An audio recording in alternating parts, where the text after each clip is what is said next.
आज का समय बहुत बदल गया है, समय में परिवर्तन आ गया है।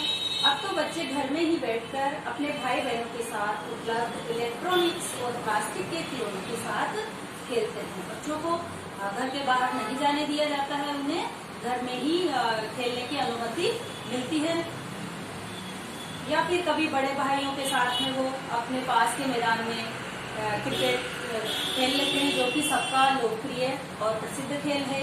या अपने आसपास मोहल्ले की गली में वो क्रिकेट खेल लेते हैं। इस प्रकार कहा जा सकता है कि भोलानाथ और उसके साथियों के जमाने के खेल और खेल सामग्री में आज के जमाने के खेल और खेल सामग्री में बहुत भिन्नता पाई जाती है। इस बात से स्पष्ट होता है इन खेलों को देखते हुए कि उस जमाने के खेल और खेल सामग्री में और आज के जमाने के खेल और खेल सामग्री में बहुत अधिक अंतर है, बहुत अधिक भिन्नता है। उस समय के खेल के जो साधन है वो घर पर ही उपलब्ध होते थे। बच्चे पूरे गांव मोहल्ले में खेलते थे, घूमते फिरते थे।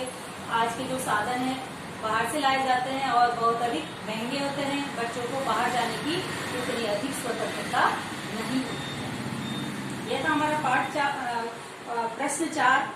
अब हम पढ़ेंगे प्रश्न 5। पाठ में आए ऐसे प्रसंगों का वर्णन कीजिए जो आपके दिल को छू गए। पाठ में आए ऐसे प्रसंगों का वर्णन कीजिए जो आपके दिल को छू गए हो। छू गए मतलब हमें जो अच्छे लगे हो, बहुत अच्छे लगे हो, और ऐसे प्रसंग का वर्णन हमें करना है। तो ऐसे बहुत से जो अनेक ऐसे प्रसंग हैं जो रोचक हैं, बहुत अच्छे हैं और जिन्होंने हमारे दिल को छू लिया है। उसमें से कुछ मुख्य प्रसंग है जो हम यहाँ लिखते हैं। अगर इससे भी अलग जो मैं आपको बता रही हूँ उससे भी अलग कोई प्रसंग है तो आप वो लिख सकते हैं। उन प्रसंगों में सबसे अच्छा एक प्रसंग है जिसने हमारे दिल को छू लिया।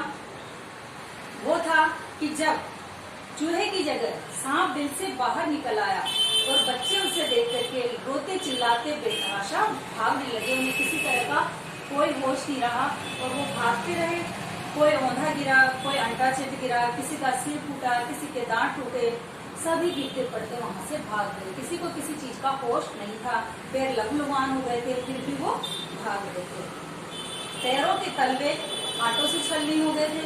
बालक भोलानाथ एक सुर में दौड़ा आया और घर में घुस गया और माँ की गोद में जाकर के यह प्रसंग बहुत ही अच्छा और रुचिपूर्ण है कि बच्चा को संकट के समय में अपनी माँ की गोद में जाकर छिप गया। उससे यह लगा कि माँ ही है जो मुझे उस सांप से बचा सकती है, मेरी रक्षा कर सकती है। इसी प्रकार अन्य प्रसंगों में पिता द्वारा मित्रता पूर्वक बच्चों के खेल में भाग लेना। पिता भी अपने बच्चों के साथ बच्चे बन जाते हैं और खेलते हैं। बच्चे खेल खेल में भोज, शादी या खेती का खेल भी खेलते हैं। बच्चे के पिता भी बच्चा बनकर उनके साथ शामिल हो जाते हैं और बच्चे भी हंसकर के खेल बिगाड़ करके भाग जाते हैं। ये प्रसंग भी मन को छूने वाले लगते हैं। इन प्रसंगों ने भी हमारे मन को आकर्षित किया है। अब अगला प्रश्न है, इस उपन्यास अंश में 30 के दशक की ग्राम्य संस्कृति का चित्रण है। आज की ग्रामीण संस्कृति में आपको किस तरह के परिवर्तन दिखाई देते हैं? इस उपन्यास अंश में, ये माता का अंचल एक उपन्यास का छोटा सा अंश है। तो इसमें 1930 का जो दशक था, 30 के बाद वाला जो 30 के बाद 31 वाला 31 से चलता है, उसके समय की ग्राम्य संस्कृति, गांव की जो संस्कृति है उसका चित्रण है कि गांव में कैसा माहौल था, कैसे लोग थे, उसका है। और आज की ग्रामीण संस्कृति में आपको किस तरह से परिवर्तन दिखाई देते हैं। बच्चों, उस समय की ग्रामीण संस्कृति में और आज की ग्रामीण संस्कृति में बहुत अधिक परिवर्तन आ गया है। आज गाँव में भी सब लोग पढ़े लिखे हैं, समझदार है, वहाँ के बच्चे भी पढ़ते लिखते हैं, बहुत अधिक बदलाव है। आज की ग्रामीण संस्कृति भी वो संस्कृति नहीं रही जिसका वर्णन लेखक ने पाठ में किया है, वैसी संस्कृति नहीं है। उसमें अनेक परिवर्तन हो चुके हैं, अनेक बदलाव आ गए हैं, क्योंकि अब वैज्ञानिक प्रगति और शहरी सभ्यता के बढ़ते प्रभाव के कारण ग्रामीण संस्कृति अब विज्ञान की प्रगति हो गई है, उन्नति हो गई है और शहरी सभ्यता, शहर की जो सभ्यता है उस सभ्यता का प्रभाव गांव पर भी पड़ रहा है। इस कारण से ग्रामीण संस्कृति में भी परिवर्तन आ रहा है। आजकल कृषि करने के ढंग में परिवर्तन आ गया है। पहले बैलों के द्वारा खेती की जा सकती थी, आजकल ट्रैक्टर से खेती होती है, बैलगाड़ियों की जगह ट्रैक्टर ट्रॉली ने ले ली है और बैलों से जो सिंचाई होती थी उस सिंचाई की जगह ट्यूबवेल से सिंचाई की जाती है। आजकल पहले की तरह बूढ़े दूल्हे नहीं बनते, बच्चे बुजुर्गों को चिढ़ाते भी नहीं हैं। इतना ही नहीं, आज ग्रामीण अंचल में बच्चे धमाचौकड़ी भी नहीं करते हैं क्योंकि उनके पास भी अब और दूसरे पढ़ाई से संबंधित काम होते हैं, उतना समय नहीं होता है। ग्रामीण अंचल पर भी आज शहरी सभ्यता का भूत चढ़ चुका है, वहाँ भी अब शहरी सभ्यता का असर हो गया है। अब ग्राम्य जीवन की सरलता और स्वाभाविकता भी खत्म सी हो गई है, वहाँ भी अब वैसे सरल भोले लोग नहीं रहे हैं। पिता अपनी प्रगति के लिए चिंतित है तो बेटा अपने भविष्य को संवारने के लिए पढ़ाई लिखाई में लगा हुआ है। पिता भी अपनी प्रगति में आगे से आगे अपना काम धंधा बढ़ाने में, ज्यादा पैसा कमाने में लगे हुए हैं और बच्चे भी अपना भविष्य संवारने के लिए पढ़ाई लिखाई करने में लगे हुए हैं। गांव के बच्चे भी बहुत अधिक पढ़ करके आगे आ रहे हैं।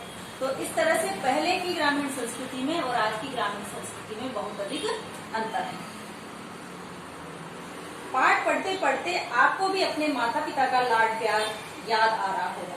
अपनी इन भावनाओं को अपनी डायरी में अंकित कीजिए।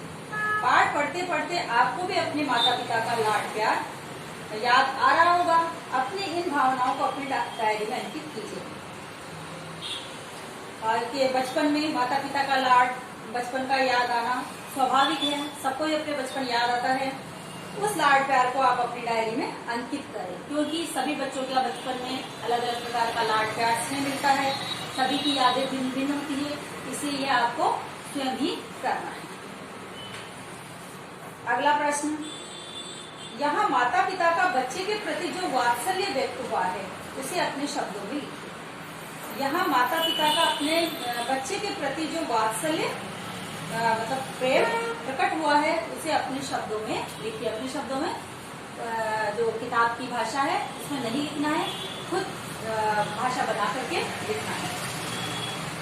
इस पाठ में माता पिता के वात्सल्य का बहुत ही स्वाभाविक एवं मनमोहक वर्णन हुआ है। स्वाभाविक, वास्तविक और मन को मोहने वाला, मन को आकर्षित करने वाला वर्णन हुआ है।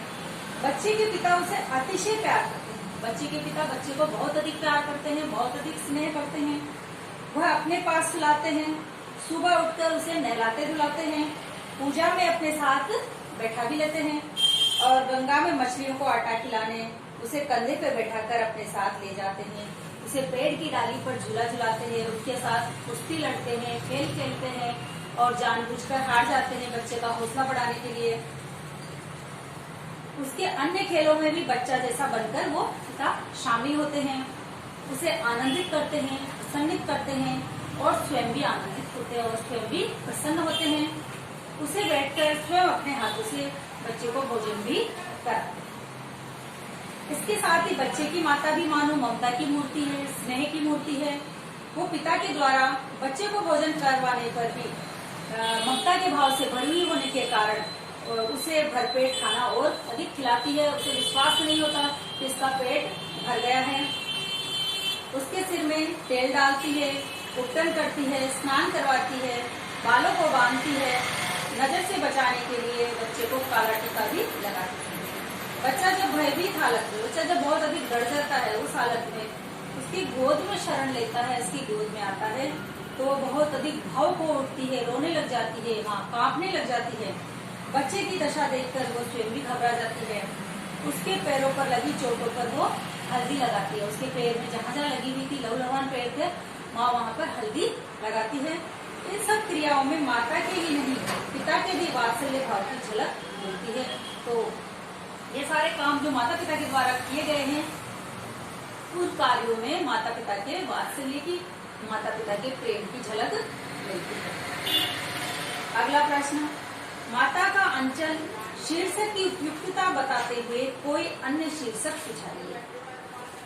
माता का अंचल शीर्षक की उपयुक्तता बताते हुए कोई अन्य शीर्षक सुझाइए कि माता का अंचल शीर्षक सही है, ऐसा बताते हुए कि सही है, ठीक है, गलत है, क्या है, कैसा है, ये सब बताते हुए और दूसरा शीर्षक भी आप इसको दे सकते हैं, वो दीजिए।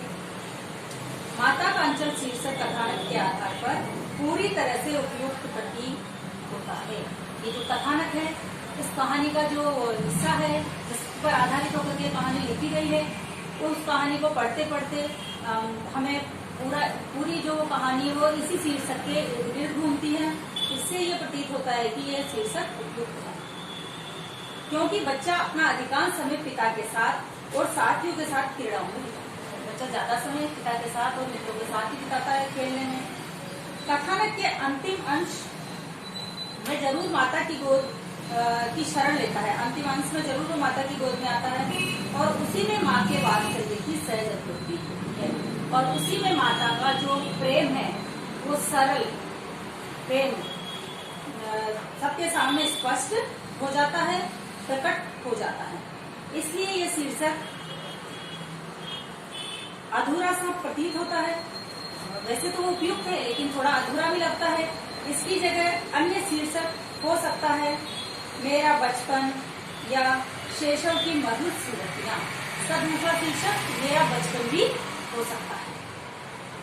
इसके अलावा और भी आप दूसरा कोई नाम देना चाहें वो भी इसका शीर्षक हो सकता है अगर वो उचित हो। अगला प्रश्न, बच्चे माता पिता के प्रति अपने प्रेम को कैसे अभिव्यक्त करते हैं? तो बच्चे किस प्रकार से अपने प्रेम को माता पिता के प्रति प्रकट करते हैं, कैसे बताते हैं कि वो अपने माता पिता से स्नेह करते हैं? अपने माता पिता के प्रति अपने प्रेम को उनके पास रहकर, उनकी पीठ, कंधे या गोद में बैठकर, उनको अपने खेल दिखा करके प्रकट करते हैं। और भी बहुत से तरीके हैं। बड़े बच्चे कैसे प्रकट करेंगे? माता पिता के कार्यों में उनका सहयोग करके, उनका कहना मान करके, अच्छे से पढ़ाई करके और हर प्रकार से उनकी बात को मान करके अपना प्रेम उनके प्रति प्रकट कर सकते हैं। इस पाठ में बच्चों की जो दुनिया रची गई है, अगला प्रश्न है हमारा, इस पाठ में बच्चों की जो दुनिया रची गई है वो आपके बचपन की दुनिया से किस तरह भिन्न है?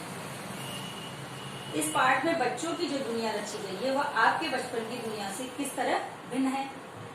अब ये आपको लिखना है कि आपका बचपन, आपके खेल कैसे हैं। और इस पाठ का जो बच्चों का बचपन है वो तो हमने पढ़ा है और आपके खेल किस प्रकार के हैं इसके बारे में आप अपने अनुसार ही लिखेंगे। फिर भी एक बार मैं बता देती हूँ, अभी के इस समय के अनुसार और पहले वाले समय के बच्चों में क्या अंतर है। इस पाठ में बच्चों की जिस दुनिया का वर्णन किया है वो लगभग 100 वर्ष पुराना है।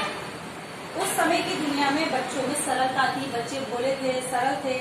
उन्हें देखा देखी जो भी खेलने की सामग्री मिल जाती थी वे उसी से खेलकर अपना मनोरंजन कर लेते थे। जो भी खेल खिलौने मिलते थे सामान, उनसे ही वो खेल खेल लेते थे। उनके खेल मनोरंजन में उनका साथ उनके पिता भी निभाते थे। अब हमारे बचपन की दुनिया उस दुनिया से पूरी तरह भिन्न है। हमें अपने पिता का प्यार लेखक के पिता की तरह नहीं मिला, क्योंकि लेखक के पिता एक किसान थे और उनके पास समय था तो वो बच्चों के साथ खेलते थे। आज के समय में सबके पिता नौकरी करते हैं, बिजनेस करते हैं, तो उनका अपना व्यापार है, तो उनके पास इतना समय नहीं कि वो बच्चों के साथ में समय बिता सके। बल्कि कितनी बार तो ऐसा होता है कि बच्चों के सोने के बाद घर पहुंचते हैं और बच्चे उठते हैं, उससे पहले वो अपने काम के लिए चले जाते हैं। तो और बच्चों से उनका इतना ज्यादा बातचीत ध्यान नहीं रख पाते हैं, तो इसलिए बच्चों को भी इतना प्यार नहीं मिल पाता है। अब हमारे बचपन की दुनिया उस दुनिया से पूरी तरह भिन्न है। हमें अपने पिता का प्यार लेखक के पिता की तरह नहीं मिला, क्योंकि नौकरी पेशा पिता जल्दी ही तैयार होकर नौकरी पर चले जाते हैं और रात को थक कर वो आते हैं। खाना खाकर कुछ समय इधर उधर टहलने के नाम पर घूम फिर कर फिर सो जाते हैं। इतना जरूर होता है कि खाने के मेज पर या थोड़े समय के लिए सब प्यार भरी बातें कर लेते हैं, पढ़ाई लिखाई का हालचाल पूछ लेते हैं कभी कभार। समय मिलने पर वे स्कूटर पर बैठाकर बाजार ले जाते हैं, टॉफी चॉकलेट या जो खाने की इच्छा हो उसे वो खिलाते हैं, या फिर घर पर ही बैठकर कुछ समय के लिए पढ़ाई करने में भी सहयोग देते हैं। पढ़ना और पढ़कर आगे बढ़ना उनकी सोच है और वे उनकी सोच के अनुसार ही आचरण करते हैं।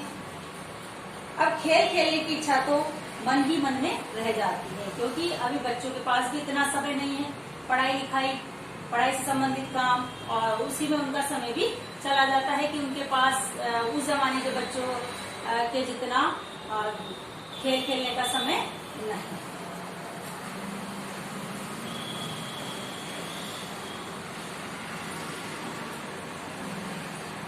अगला प्रश्न है, माता का अंचल पाठ में वर्णित तत्कालीन विद्यालयों के अनुशासन से वर्तमान युग के विद्यालयों के अनुशासन की तुलना करते हुए बताइए कि आप किस अनुशासन व्यवस्था को अच्छा मानते हैं और क्यों।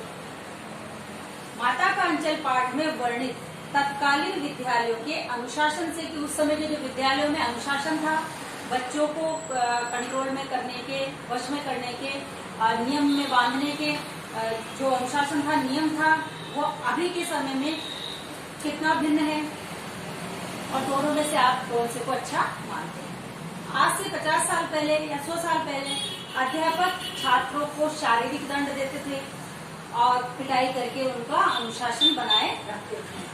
छात्रों के द्वारा छात्रों पर कठोरता का व्यवहार किया जाता था, और अभिभावक भी उसमें कुछ नहीं बोलते थे, माता पिता भी कुछ नहीं कहते। लेकिन आज के जमानों में, आज के समय में विद्यालय में बच्चों को मारना पीटना बिल्कुल मना है। अब समझा बुझा करके ही बच्चों को पढ़ाया जाता है, और अभिभावकों का, माता पिता का सहयोग लेकर ही अनुशासन रखा जाता है। हमारी दृष्टि से वर्तमान काल का अनुशासन का तरीका उचित है, अच्छा है, और आपकी दृष्टि से भी यही उचित होगा।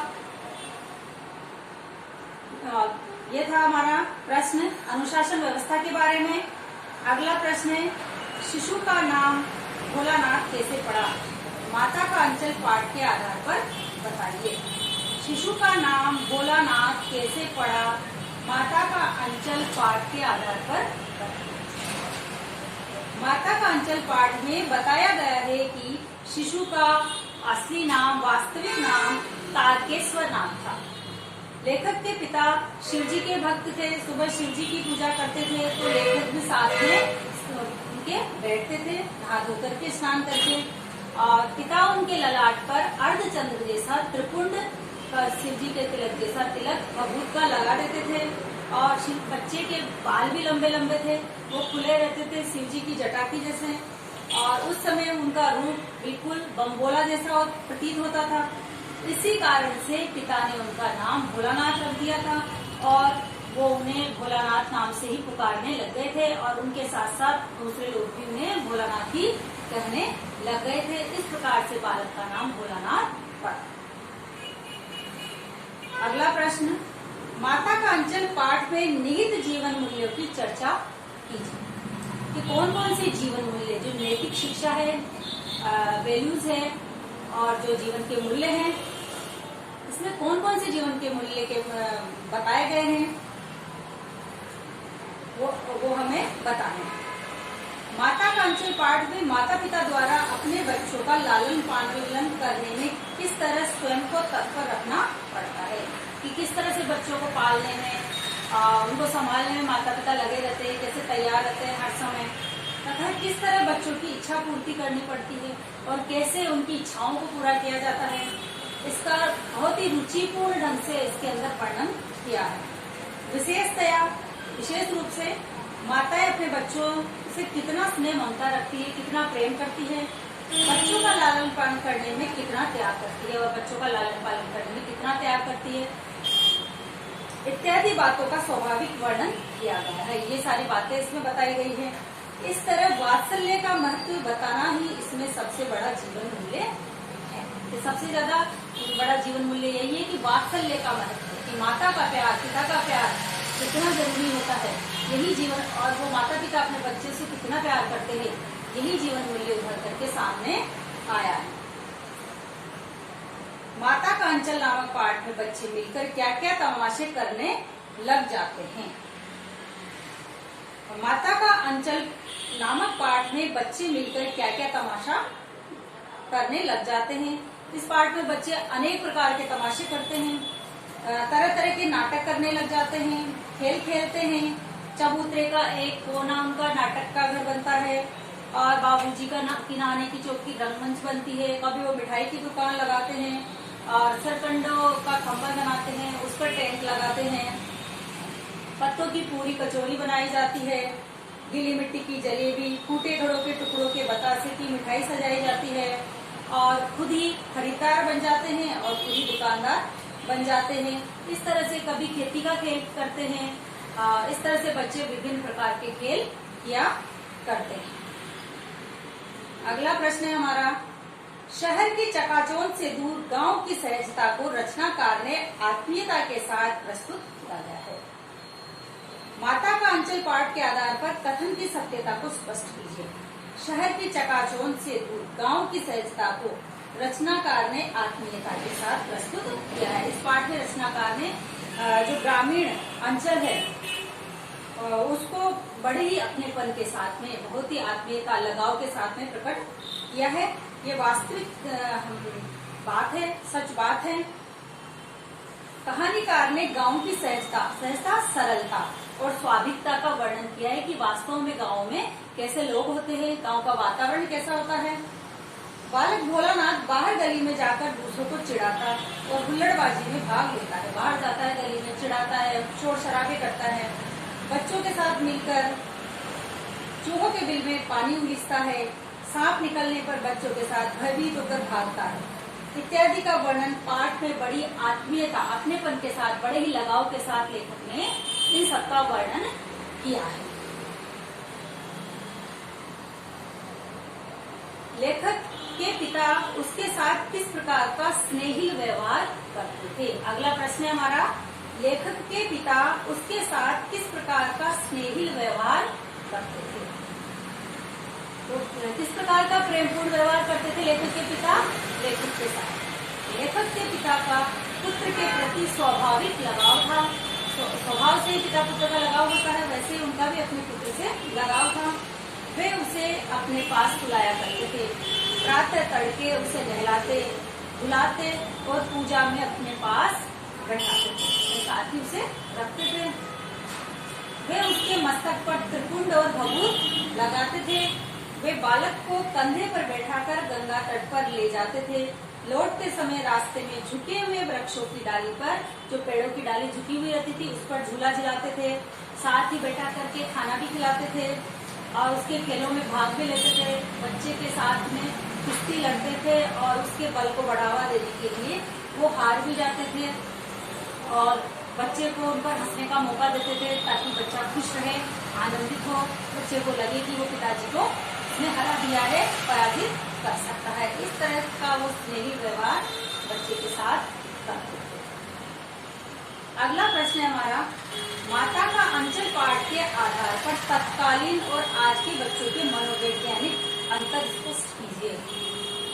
माता के अंचल पाठ के आधार पर उस समय के और आज के समय के बच्चों में क्या अंतर है, बौद्धिक, किस प्रकार का बौद्धिक अंतर है, उसको बताइए, स्पष्ट कीजिए। तत्कालीन परिवेश में पले बच्चों में, तत्कालीन उस समय के वातावरण में पले बच्चों में भोलानाथ का समय था। उस समय के बच्चों में भोलानाथ, इसके बारे में बताया गया है कि वो सहजता थी उस समय के बच्चों में, आत्मीयता, भोलापन, संगठन, सहयोग, चंचलता, बड़ों के प्रति आदर भाव और मौज मस्ती समाई हुई थी।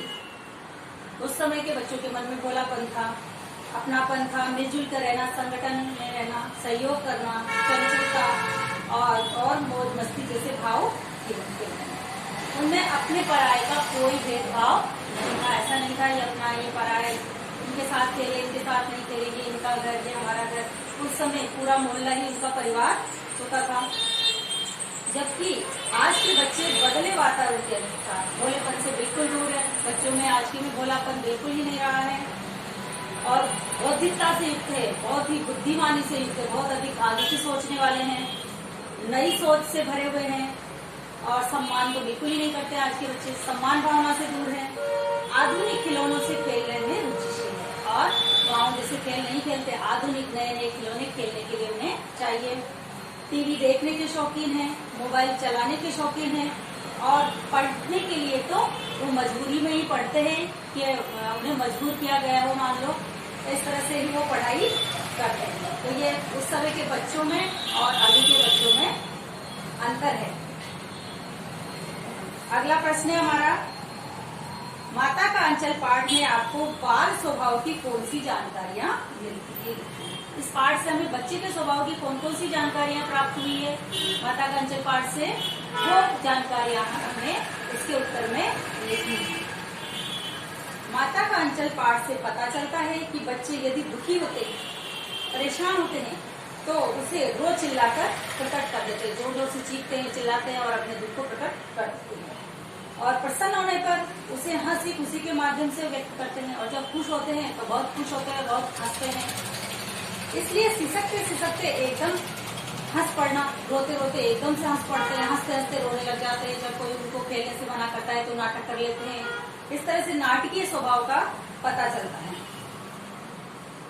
अनेक तरह के खेल खेलना तथा नन्ही दुनिया की मनोरम कल्पनाएं करना उनका सहज स्वभाव होता है। तरह तरह के खेल खेलना, नन्ही दुनिया, बचपन की दुनिया की बहुत ही मनोरम, मन को अच्छे लगने वाली खेलों की कल्पना करना बच्चों का स्वभाव होता है। तो ये बाल स्वभाव की इससे हमें जानकारी प्राप्त होती है। बालक भोलानाथ को कन्हैया कौन और कैसे बनाता है? ये अगला प्रश्न है हमारा कि बालक भोलानाथ को कन्हैया कौन और कैसे बनाता है? बालक भोलानाथ को उसकी माँ कन्हैया बनाती है। कौन बनाता है? कन्हैया भोलानाथ की माँ बनाती है। वो पहले उसके सिर में तेल डाल करके मालिश करती है, फिर बालों को संवार करके चोटी बनाती है, फिर उसे चोटी पर रिबन बांध देती है और रंगीन कुर्ता पजामा पहनाती है, काजल की टीका लगा देती है, और इस तरह से उसको भोलानाथ की माँ बालक भोलानाथ को कन्हैया बना देती है, और वो ऐसे लग रहा है मानो कि कन्हैया हो। इस तरह से उसको संवारती है, सजाती है। बच्चों, ये हमारे इस पाठ के प्रश्नोत्तर संपूर्ण हुए। ये पाठ संपूर्ण हुआ। अब आपको पहले वीडियो से पाठ को भी पढ़ना है, समझना है और प्रश्नोत्तर अपने हिंदी की नोटबुक में करना है। धन्यवाद।